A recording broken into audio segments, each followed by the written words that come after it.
Hello and ನಮಸ್ಕಾರ ಎಲ್ರಿಗೂ. Welcome back to ನಮ್ಮ ಚಾನಲ್ ಬೆಂಗಳೂರು ಟು ಆಸ್ಟ್ರೇಲಿಯಾ. ಸಿಡ್ನಿಲಿ ಈಗ ಒಂದು 2-3 ವಾರದಿಂದ ಸಿಕ್ಕಾಪಟ್ಟೆ ಮಳೆ ಬರ್ತಾ ಇದೆ. ಏನೋ ಸ್ವಲ್ಪ ಹೊತ್ತು ಬಂದು ಮಳೆ ನಿಂತು ಅಂತ ಹೇಳೋ ಹಾಗೆ ಇಲ್ಲ. ಇಡೀ ದಿನ ಇಡೀ ರಾತ್ರಿ ಅನ್ನೋ ಥರ ಮಳೆ ಸುರಿತಾನೇ ಇದೆ. ಸುಮಾರು ಸ್ಕೂಲ್ಗಳೆಲ್ಲ ರಜೆನೂ ಕೊಟ್ಬಿಟ್ಟಿದ್ರು ಮಕ್ಕಳಿಗೆ ಮಳೆ ಅಂತ. ಈ ಮಳೆಗೆ ಬಿಸಿ ಬಿಸಿಯಾಗಿ ಖಾರವಾಗಿ 2 ಬೇರೆ ಬೇರೆ ರೆಸಿಪೀಸ್ನ ನಿಮ್ಮ ಜೊತೆ ಇವತ್ತು ನಾನು ಶೇರ್ ಮಾಡ್ತಾ ಇದ್ದೀನಿ. ಅದೇನು ಅಂತ ನೋಡೋಣ ಬನ್ನಿ. ಈಗ ಫಸ್ಟ್ ನಾನು ತೋರಿಸ್ತಿರುವಂಥ ರೆಸಿಪಿ ಮಶ್ರೂಮ್ ಮಸಾಲ. ಅದಕ್ಕೆ ಈಗ ಒಂದು ಪ್ಯಾನಲ್ಲಿ ಸ್ವಲ್ಪ ಎಣ್ಣೆಯನ್ನು ಹಾಕ್ಕೊಂಡು ಬಿಸಿ ಮಾಡೋಕ್ಕಿಡ್ತಾ ಇದ್ದೀನಿ. ಈಗ ಇದಕ್ಕೆ ಹೋಲ್ ಗರಂ ಮಸಾಲಾಸ್ನ ಆ್ಯಡ್ ಮಾಡ್ತಾ ಇದ್ದೀನಿ.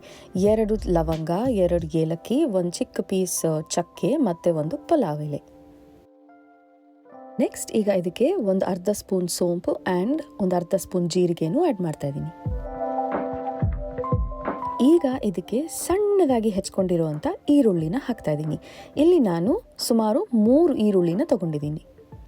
ಈ ಮಶ್ರೂಮ್ ಮಸಾಲಾಗೆ ಗ್ರೇವಿ ಫಾರ್ಮ್ ಮಾಡೋದು ಮೇನ್ ಆಗಿ ಈ ಈರುಳ್ಳಿನೇ. ಅದಕ್ಕೆ ಈ ರೆಸಿಪಿಯಲ್ಲಿ ಈರುಳ್ಳಿನ ಹೆಚ್ಚಾಗಿ ಯೂಸ್ ಮಾಡ್ತೀನಿ. ನೆಕ್ಸ್ಟ್ ಈಗ ನಾನು 1 ಸ್ಪೂನ್ ಶುಂಠಿ ಪೇಸ್ಟ್, ಜಿಂಜರ್ ಪೇಸ್ಟ್ ಮತ್ತು 1 ಸ್ಪೂನ್ ಬೆಳ್ಳುಳ್ಳಿ ಪೇಸ್ಟ್ ಅಂದರೆ ಗಾರ್ಲಿಕ್ ಪೇಸ್ಟನ್ನು ಆ್ಯಡ್ ಮಾಡ್ತಾ ಇದ್ದೀನಿ. ಫ್ಲೇಮ್ ಸಣ್ಣ ಉರಿನಲ್ಲೇ ಇಟ್ಟಿದ್ದೀನಿ.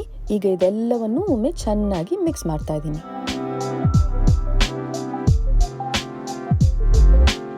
ಇನ್ನೀಗ ನೆಕ್ಸ್ಟು ಒಂದೊಂದಾಗೆ ಮಸಾಲೆ ಪುಡಿಗಳನ್ನು ಹಾಕ್ತಾ ಹೋಗ್ತೀನಿ. ಫಸ್ಟ್ ನಾನು ಹಾಕಿರೋದು ಅರಿಶಿನ ಆ್ಯಂಡ್ ನೆಕ್ಸ್ಟ್ ಇದು ರುಚಿಗೆ ತಕ್ಕಷ್ಟು ಉಪ್ಪು. ಇದಾದ್ಮೇಲೆ ನಾನು ಹಾಕ್ತಿರೋದು ಚಿಲ್ಲಿ ಪೌಡರ್ ಅಥವಾ ಖಾರದ ಪುಡಿ. ಇದು ನಮಗೆ ಎಷ್ಟು ಖಾರ ಬೇಕೋ ಅಷ್ಟನ್ನು ಹಾಕ್ಕೊಂಡ್ರೆ ಆಯಿತು. ನೆಕ್ಸ್ಟ್ ನಾನು ಹಾಕೋದು ಕೊರಿಯಾಂಡರ್ ಪೌಡರ್ ಅಥವಾ ಧನಿಯಾ ಪುಡಿ. ಇದು ಸ್ವಲ್ಪ 1 ಸ್ಪೂನಲ್ಲಿ ಹೀಪ್ಡ್ ಸ್ಪೂನ್ ಅಂದರೆ ಸ್ವಲ್ಪ ಜಾಸ್ತಿನೇ ಕೊರಿಯಾಂಡರ್ ಪೌಡರ್. ಆಮೇಲೆ ನೆಕ್ಸ್ಟ್ ಜೀರಾ ಪೌಡರ್, ಇದು 1 ಸ್ಪೂನು. ಕೊರಿಯಾಂಡರ್ ಪೌಡರ್ಗಿಂತ ಸ್ವಲ್ಪ ಕಮ್ಮಿನೇ. ಆಮೇಲೆ ಇದನ್ನೆಲ್ಲ ಬ್ಯಾಲೆನ್ಸ್ ಮಾಡೋಕ್ಕೆ 1 ಚಿಕ್ಕ ಸ್ಪೂನ್ ಸಕ್ಕರೆ. ಇದಿಷ್ಟನ್ನು ಹಾಕಿ ಎಲ್ಲನೂ ಚೆನ್ನಾಗಿ ಮಿಕ್ಸ್ ಮಾಡಿ ಇದು ಚೆನ್ನಾಗಿ ಕುಕ್ ಆಗೋ ತನಕ ಬಿಡ್ತೀನಿ.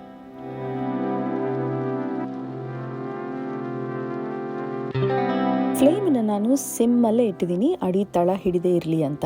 ಮಧ್ಯದಲ್ಲಿ ಅವಾಗವಾಗ ಇದನ್ನ ತೆಗೆದು ಒಂದ್ಸಲ ಮಿಕ್ಸ್ ಮಾಡ್ತಾ ಇದ್ದೀನಿ. ಇದು ಸುಮಾರು ಒಂದು 6ರಿಂದ 10 ನಿಮಿಷ ಈ ಈರುಳ್ಳಿ ಎಲ್ಲ ಮಸಾಲೆ ಪುಡಿಗಳ ಜೊತೆ ಬೇಯಬೇಕು.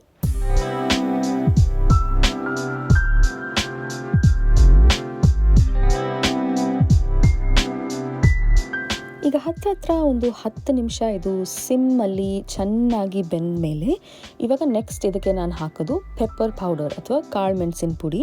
ಇದನ್ನು ಎಷ್ಟು ಖಾರ ಬೇಕೋ ಅಷ್ಟು ಹಾಕ್ಕೊಳ್ಬೋದು. ಆಮೇಲೆ ನೆಕ್ಸ್ಟ್ ಇದಕ್ಕೆ ಒಂದೇ ಒಂದು ಸ್ಲಿಟ್ ಮಾಡಿರುವಂಥ ಹಸಿಮೆಣಸು. ಈ ಹಸಿಮೆಣಸು ಸೈಜ್ ನೋಡಿ ಹೆದರಬೇಡಿ, ಇದು ನನ್ನ ಫ್ರೆಂಡ್ ಮನೆಯಲ್ಲಿ ಬೆಳೆದಿದ್ದು, ಅದಷ್ಟು ಖಾರ ಇರಲ್ಲ. ಜೊತೆಗೆ ಫ್ರೆಶ್ ಕರಿಬೇವನ್ನು ಹಾಕ್ತಾ ಇದ್ದೀನಿ. ಇದು ಒಂದೇ ಒಂದು 1/4 ಸ್ಪೂನಷ್ಟು ಗರಂ ಮಸಾಲ ಪುಡಿ. ಈಗ ಇದನ್ನೆಲ್ಲ ಒಂದ್ಸಲ ಚೆನ್ನಾಗಿ ಮಿಕ್ಸ್ ಮಾಡ್ತಾ ಇದ್ದೀನಿ.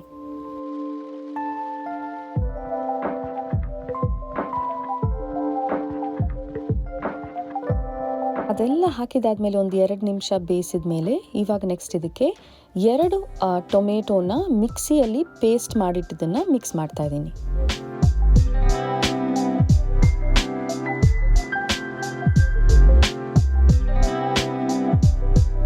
ಇವಾಗ ಇದಕ್ಕೆ ಒಂದು ಸ್ವಲ್ಪ ನೀರನ್ನು ಹಾಕಿ ಈ ಟೊಮೆಟೊ ಎಲ್ಲದ್ರ ಜೊತೆ ಹೊಂದ್ಕೊಂಡು ಚೆನ್ನಾಗಿ ಬೆಂದು ಆ ಎಣ್ಣೆ ಎಲ್ಲ ಮೇಲಿಂದ ತೇಲೋವರೆಗೂ ಇದನ್ನು ಕುಕ್ ಮಾಡ್ತೀನಿ. ಮತ್ತು ಸುಮಾರು ಒಂದು 6ರಿಂದ 10 ನಿಮಿಷ ಇದನ್ನು ಕುಕ್ ಮಾಡಿದರೆ ಸಾಕು. ಈಗ ನೋಡಿ ಎಣ್ಣೆ ಎಲ್ಲ ಮೇಲಿಂದ ಸೆಪ್ರೇಟ್ ಆಗಿದೆ ಅಲ್ಲ. ಈಗ ಇದಕ್ಕೆ ಕಟ್ ಮಾಡಿಟ್ಕೊಂಡಿರುವಂಥ ಮಶ್ರೂಮ್ಸ್ನ ಸೇರಿಸ್ತಾ ಇದ್ದೀನಿ. ಈಗ ಇದನ್ನೆಲ್ಲ ಒಂದ್ಸಲ ಚೆನ್ನಾಗಿ ಮಿಕ್ಸ್ ಮಾಡ್ತಾ ಇದ್ದೀನಿ. ಆ ಮಶ್ರೂಮಿಗೆಲ್ಲ ಆ ಮಸಾಲೆ ಅಥವಾ ಆ ಗ್ರೇವಿ ನಾವೇನು ಪ್ರಿಪೇರ್ ಮಾಡಿದ್ದೀವಿ ಅದು ಎಲ್ಲ ಕಡೆಯಿಂದ ಹೊಂದ್ಕೊಳ್ಳೋ ಥರ ಇದನ್ನು ಚೆನ್ನಾಗಿ ಮಿಕ್ಸ್ ಮಾಡಿ ತಿರ್ಗಾ ಮುಚ್ಚಿಟ್ಟು ಮಶ್ರೂಮ್ ಬೇಯೋ ತನಕ ಬಿಡೋದು. ಮಶ್ರೂಮ್ಸ್ ಬೇಯುವಾಗ ಅದರದ್ದೇ ನೀರು ಬಿಟ್ಕೊಳ್ಳುತ್ತೆ. ಸೊ ಇದಕ್ಕೆ ಇನ್ನೂ ಇವಾಗ ಹೆಚ್ಚು ನೀರು ಹಾಕೋ ಅಗತ್ಯ ಇಲ್ಲ. ಇವಾಗ ಇದನ್ನು ನೋಡೋಕ್ಕೆ ಡ್ರೈ ಅಂತ ಅನಿಸ್ಬೋದು, ಆದರೆ ಮಶ್ರೂಮ್ ಎಲ್ಲ ಕುಕ್ ಆಗ್ತಾ ಅದು ಗ್ರೇವಿ ಕನ್ಸಿಸ್ಟೆನ್ಸಿ ಸರಿಯಾಗಿ ಅಡ್ಜಸ್ಟ್ ಆಗುತ್ತೆ. ಈ ಸ್ಟೇಜಲ್ಲಿ ನಾನು ಆ ಸ್ಲಿಟ್ ಮಾಡಿರುವಂಥ ಹಸಿಮೆಣಸನ್ನು ತೆಗೆದುಬಿಡ್ತಾ ಇದ್ದೀನಿ. ಯಾಕಂದರೆ ಇದು ಕುಕ್ ಆಗುವಾಗ ಹೆಚ್ಚು ಖಾರ ಬಿಟ್ಕೊಳ್ದೇ ಇರಲಿ ಅಥವಾ ಮಕ್ಕಳು ತಿನ್ನುವಾಗಲೂ ಬಾಯಿಗೆ ಸಿಗದೇ ಇರಲಿ ಅಂತ. ಸುಮಾರು ಒಂದು 5 ನಿಮಿಷ ಆದಮೇಲೆ ಇದನ್ನು ಓಪನ್ ಮಾಡಿ ನೋಡ್ತಾ ಇದ್ದೀನಿ ಮಶ್ರೂಮ್ಸ್ ಕುಕ್ ಆಗಿದೆಯಾ ಅಂತ. ನೋಡಿ ಎಷ್ಟು ನೀರು ಬಿಟ್ಕೊಂಡು ಇವಾಗ ಗ್ರೇವಿ ಕನ್ಸಿಸ್ಟೆನ್ಸಿ ಸರಿಯಾಗಿ ಅಡ್ಜಸ್ಟ್ ಆಗಿದೆ ಅಂತ. ಮಶ್ರೂಮ್ಸ್ ಇನ್ನೂ ಸ್ವಲ್ಪ ಹೊತ್ತು ಕುಕ್ ಆಗಬೇಕು, ಅದಕ್ಕೆ ಇದನ್ನು ಮತ್ತೆ ಕವರ್ ಮಾಡಿ ಕುಕ್ ಆಗಕ್ಕೆ ಬಿಡ್ತಾ ಇದ್ದೀನಿ.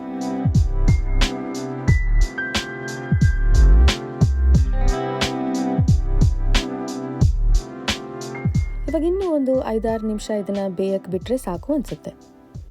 ಮಶ್ರೂಮ್ಸ್ ಸಾಮಾನ್ಯವಾಗಿ ಬೇಗನೆ ಬೆಂದ್ಬಿಡುತ್ತೆ. ಈಗ ಮಶ್ರೂಮ್ ಮಸಾಲ ರೆಡಿಯಾಗಿದೆ. ಎಲ್ಲ ಚೆನ್ನಾಗಿ ಕುಕ್ ಆಗಿ ಎಲ್ಲ ಹೊಂದ್ಕೊಂಡು ಗ್ರೇವಿ ಕನ್ಸಿಸ್ಟೆನ್ಸಿನೂ ಕರೆಕ್ಟಾಗಿದೆ. ಈಗ ಲಾಸ್ಟ್ ಫೈನಲ್ ಟಚ್ ಆಗಿ ಇದಕ್ಕೆ ಫ್ರೆಶ್ ಕೊತ್ತಂಬರಿ ಸೊಪ್ಪನ್ನ ಮೇಲಿಂದ ಉದುರಿಸ್ತಾ ಇದ್ದೀನಿ. ಆ್ಯಂಡ್ ನಮ್ಮ mushroom masala is ready to serve. ಇದು ಚಪಾತಿ ಜೊತೆ ಕಾಂಬಿನೇಷನ್ ಸಖತ್ತಾಗಿರುತ್ತೆ. ಈಗ ನೆಕ್ಸ್ಟ್ ರೆಸಿಪಿ ನೋಡೋಣ ಬನ್ನಿ. ಇದು ನನ್ನದೇ ಒಂದು ಸ್ವಯಂ ಪಾಕ ರೆಸಿಪಿ ಅಂತಲೇ ಹೇಳ್ಬೋದು. ಯಾವಾಗಲೂ ಒಂದಿನ ಹೀಗೆ ಕಿಚನಲ್ಲಿ ಎಕ್ಸ್ಪೆರಿಮೆಂಟ್ ಮಾಡ್ತಾ ಇರುವಾಗ ಇದು ಚೆನ್ನಾಗಿ ಬಂದಿತ್ತು. ಸೊ ಆವಾಗಿಂದ ಇದು ಆವಾಗ ನಮ್ಮ ಮನೇಲಿ ಮಾಡುವಂಥ ರೆಸಿಪಿನೇ ಆಗಿದೆ. ಇದಕ್ಕೆ ನಾನು ಹೆಸರಿಟ್ಟಿರೋದು ಕ್ರಿಸ್ಪಿ ರವೆ ವಡೆ. ಆದರೆ ಇವತ್ತು ಈ ನನ್ನ ರೆಸಿಪಿಯಲ್ಲಿ ಒಂದು ಚಿಕ್ಕ ಟ್ವಿಸ್ಟ್ ಇದೆ. ಅದೇನು ಅಂತ ನೋಡ್ತಾ ಹೋಗಿ. ಸೊ ಸದ್ಯಕ್ಕೆ ಇವಾಗ ನಾನು ಫಸ್ಟ್ ಸ್ಟೆಪ್ ಆಗಿ 1-2 ಈರುಳ್ಳಿನ ಈ ಫುಲ್ ಚಾಪರಲ್ಲಿ ಹಾಕ್ತಾ ಇದ್ದೀನಿ. ಇದ್ರ ಜೊತೆನೇ ಸ್ವಲ್ಪ ಫ್ರೆಶ್ ಕರಿಬೇವನ್ನು ಹಾಕ್ತಾ ಇದ್ದೀನಿ.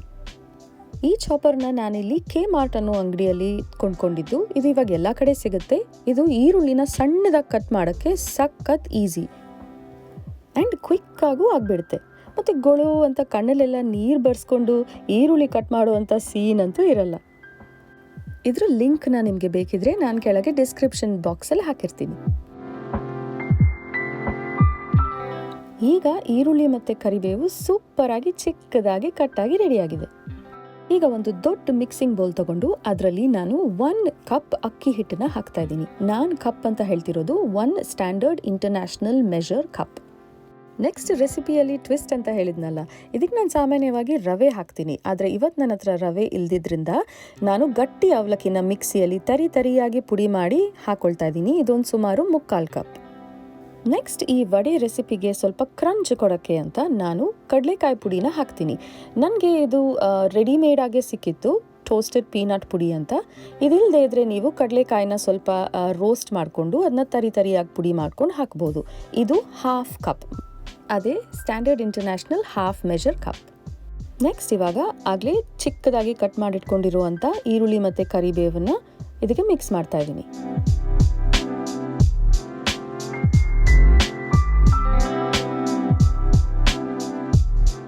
ಇವಾಗ ಸಿಂಪಲ್ ಆಗಿ ಇದಕ್ಕೆ ಉಪ್ಪು ಖಾರ ಎಲ್ಲ ಸೇರಿಸ್ಕೊಳ್ಳೋಣ. ಫಸ್ಟ್ ಈಗ ನಾನು ಇದಕ್ಕೆ ಅರಿಶಿನ ಹಾಕಿದ್ದೀನಿ. ನೆಕ್ಸ್ಟ್ ಇದಕ್ಕೆ ರುಚಿಗೆ ತಕ್ಕಷ್ಟು ಉಪ್ಪನ್ನು ಸೇರಿಸ್ತಾ ಇದ್ದೀನಿ.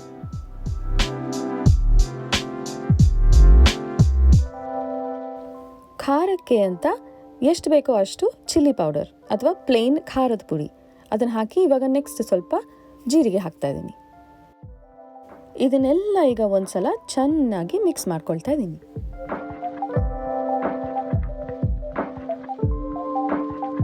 ಇದು ಎಲ್ಲ ಕಡೆ ಇವಾಗ ಈವನ್ ಆಗಿ ಹೀಗೆ ಮಿಕ್ಸ್ ಆದಮೇಲೆ ನೀರನ್ನು 1 ಕಪ್ ನೀರು ಇಟ್ಕೊಂಡಿದ್ದೀನಿ. ಆದರೆ ಎಲ್ಲ ಒಟ್ಟಿಗೆ ಹಾಕಿ ಕಲಿಸ್ತಾ ಇಲ್ಲ. ಸ್ವಲ್ಪ ಸ್ಪ್ರಿಂಕಲ್ ಮಾಡ್ತಾ ಈ ಹಿಟ್ಟನ್ನು ಕ್ಲೀನ್ ಆಗಿರೋ ಕೈಯಿಂದ ಕಲಿಸ್ಕೊಳ್ತಾ ಇದ್ದೀನಿ.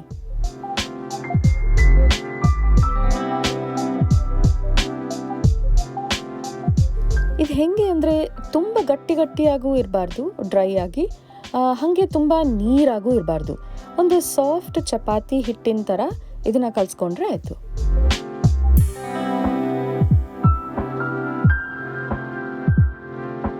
ಅದಕ್ಕೆ ನೋಡಿಕೊಂಡು ಸ್ವಲ್ಪನೇ ನೀರನ್ನು ಸ್ಪ್ರಿಂಕಲ್ ಮಾಡ್ತಾ ಕಲಿಸ್ತಾ ಇದ್ದೀನಿ. ಇನ್ ಕೇಸ್ ಏನಾದರೂ ನೀರು ಕೈ ತಪ್ಪಿ ಜಾಸ್ತಿ ಬಿಡ್ತು ಅಂದ್ರೂ ಪರವಾಗಿಲ್ಲ, ಇನ್ನೊಂಚೂರು ಅಕ್ಕಿ ಹಿಟ್ಟು ಅಥವಾ ಇನ್ನೊಂಚೂರು ಅವಲಕ್ಕಿ ಪುಡಿನೂ ಆ್ಯಡ್ ಮಾಡಿಕೊಂಡು ಇದನ್ನು ಅಡ್ಜಸ್ಟ್ ಮಾಡ್ಕೊಳ್ಬೋದು.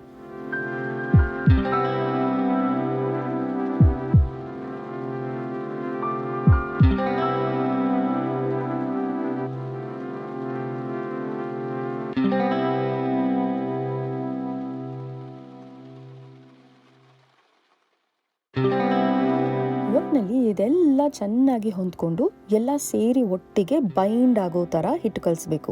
ಚಪಾತಿ ಹಿಟ್ಟು ಕಲಿಸ್ಕೊಳ್ತೀವಲ್ಲ ಒಂಥರ ಹಾಗೆ. ಯಾಕಂದರೆ ನಾವು ವಡೆನ ತಟ್ಟಿ ಹಾಕುವಾಗ ಇದು ತುಂಬ ಡ್ರೈ ಆಗಿದ್ರೆ ಅದು ಒಡೆದು ಹೋಗೋ ಚಾನ್ಸಸ್ ಇರುತ್ತೆ. ಸೊ ಎಷ್ಟು ಬೇಕೋ ಅಷ್ಟು ನೀರು ಹಾಕಿ ಇದನ್ನು ಚೆನ್ನಾಗಿ ಸಾಫ್ಟಾಗಿ ಕಲಸಿ ಮುಚ್ಚಿಡಬೇಕು.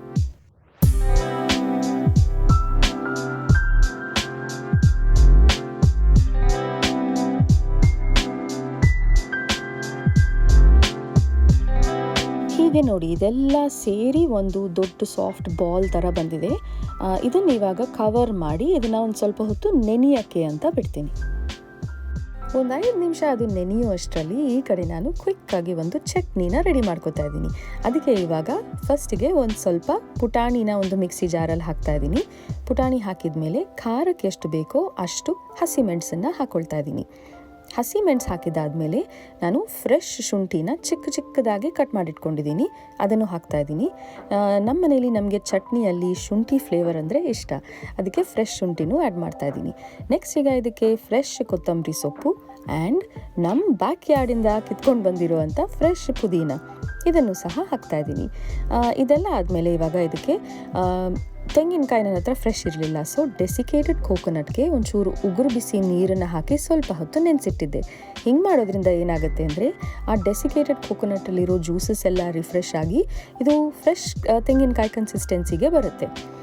ನೆಕ್ಸ್ಟ್ ಇವಾಗ ಇದಕ್ಕೆ ಒಂದು ಚಿಕ್ಕ ಪೀಸ್ ಬೆಲ್ಲ ಮತ್ತು ಇಷ್ಟು ಹುಣಸೆ ಹಣ್ಣಿನ ಪೇಸ್ಟ್ ಆ ಫ್ಲೇವರ್ ಕೊಡೋಕ್ಕೆ ಇದಿಷ್ಟನ್ನು ನಾನು ಚಟ್ನಿ ಮಾಡೋಕ್ಕೆ ಅಂತ ಈ ಮಿಕ್ಸಿ ಜಾರೊಳಗೆ ಹಾಕಿ ಇವಾಗ ಇದಕ್ಕೆ ಒಂದು ಸ್ವಲ್ಪ ನೀರನ್ನ ಆ್ಯಡ್ ಮಾಡಿ ಜೊತೆಗೆ ಉಪ್ಪನ್ನು ಹಾಕ್ತಾಯಿದ್ದೀನಿ, ರುಚಿಗೆ ಬೇಕಿದ್ದಷ್ಟು ಉಪ್ಪು. ಇದನ್ನು ಹಾಕಿ ಒಂದು ಸ್ವಲ್ಪ ನೀರು ಹಾಕಿ ಮಿಕ್ಸಿಯಲ್ಲಿ ರುಬ್ಕೊಂಡ್ಮೇಲೆ ನಮ್ಮದು ಫ್ರೆಶ್ ಚಟ್ನಿ ಇವಾಗ ರೆಡಿಯಾಗಿದೆ ವಡೆ ಜೊತೆ ತಿನ್ನೋಕ್ಕೆ. ಈ ಕಡೆ ವಡೆ ಹಿಟ್ಟು ನೆಂದಾದ್ಮೇಲೆ ಅದನ್ನು ಮಾಡುವಂಥ ಟೈಮ್. ಸೊ ಈಗ ನಾನು ಒಂದು ಪ್ಯಾನಲ್ಲಿ ಶಾಲೋ ಫ್ರೈ ಮಾಡೋಕ್ಕೆ ಬೇಕಾಗಿರುವಷ್ಟು ಎಣ್ಣೆನ ಹಾಕ್ಕೊಂಡು ಇದನ್ನ ಬಿಸಿ ಮಾಡೋಕ್ಕೆ ಇಟ್ಟಿದ್ದೀನಿ.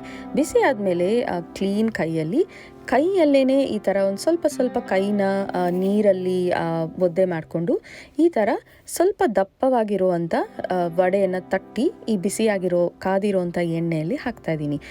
ಹತ್ರ ನಾವು ಮದ್ದೂರು ವಡೆ ಮಾಡ್ತೀವಲ್ಲ ಅದೇ ಟೈಪ್ ಕನ್ಸಿಸ್ಟೆನ್ಸಿ ಆ್ಯಂಡ್ ಥಿಕ್ನೆಸ್ಸಲ್ಲಿ. ಸಣ್ಣ ಊರಿನಲ್ಲಿ ಒಂದು ಸೈಡ್ ಕ್ರಿಸ್ಪ್ ಆದಮೇಲೆ ನಿಧಾನವಾಗಿ ಅದನ್ನು ತಿರುಗಿಸಿ ಹಾಕಿ ಇನ್ನೊಂದು ಸೈಡನ್ನು ಗೋಲ್ಡನ್ ಬ್ರೌನ್ ಆ್ಯಂಡ್ ಗರಿ ಆಗೋ ತನಕ ಶಾಲೋ ಫ್ರೈ ಮಾಡಬೇಕು. ಇದಕ್ಕೆ ನಾನು ಆಗಲೇ ಹೇಳಿದ ಹಾಗೆ ಐಡಿಯಲಿ ಅಕ್ಕಿ ಹಿಟ್ಟು ಜೊತೆ ರವೆ ಹಾಕಿ ಮಾಡಿದರೆ ಚೆನ್ನಾಗಿರುತ್ತೆ.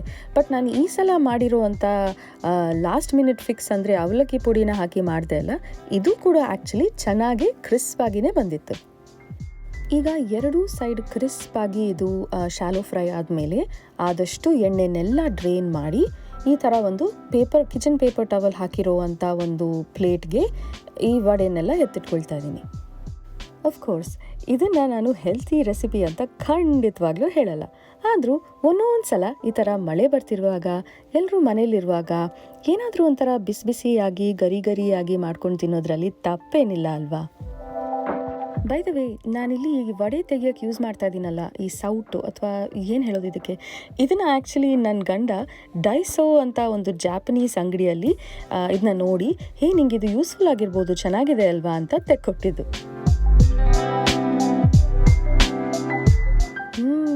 ನೋಡಿ ಈಗ ನಮ್ಮದು ಕ್ರಿಸ್ಪಿ ಖಾರ ಬಿಸಿ ಆಗಿರುವಂಥ ವಡೆ ರೆಡಿ. ಇದ್ರ ಜೊತೆ ನಾವು ಫ್ರೆಶ್ ಆಗಿ ಮಾಡಿಟ್ಕೊಂಡಿರುವಂಥ ಚಟ್ನಿನ ಹಾಕಿ ತಿಂದರೆ ಅಂತೂ ಈ ಮಳೆಗೆ ಸಖತ್ತಾಗಿರುತ್ತೆ.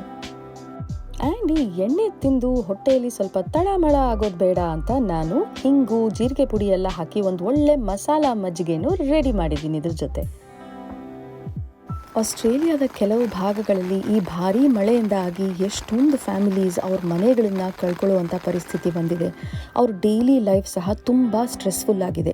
ಕಷ್ಟದಲ್ಲಿರೋ ಆ ಎಲ್ಲ ಫ್ಯಾಮಿಲೀಸ್ನ ನಮ್ಮ ಥಾಟ್ಸ್ ಆ್ಯಂಡ್ ಪ್ರೇಯರ್ಸಲ್ಲಿ ಇಟ್ಕೊಂಡು ಈ ಮಳೆ ಎಲ್ಲ ಬೇಗ ನಿಂತು ಅವರೆಲ್ಲರೂ ಮತ್ತೆ ನೆಮ್ಮದಿಯಾಗಿರೋ ಹಾಗಾಗಲಿ ಅಂತ ಪ್ರೇ ಮಾಡ್ತಾ ಇವತ್ತಿನ ವಿಡಿಯೋನ ಇಲ್ಲೇ ಎಂಡ್ ಮಾಡ್ತಾ ಇದ್ದೀನಿ.